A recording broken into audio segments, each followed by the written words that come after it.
2 वर्षाहून अधिक काळ पोलिसांना गुंगारा देत राज्याबाहेर फरार असलेल्या महिला आरोपीला अखेर नागपूर गुन्हे शाखेने अटक केली आहे.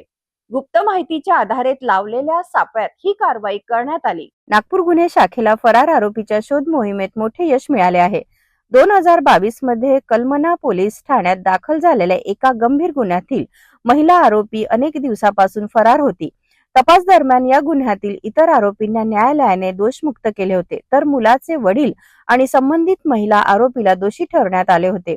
मुलाच्या वडिलांना जन्मठेपेची शिक्षा सुनावण्यात आली होती. दरम्यान महिला आरोपी गुन्हा घडल्यानंतर नागपूर शहरातून पळून जाऊन राज्याबाहेर लपून राहत होती. गुन्हा शाखेला मिळालेल्या गुप्त माहितीनुसार ती लावा परिसरात येणार असल्याची माहिती मिळाली.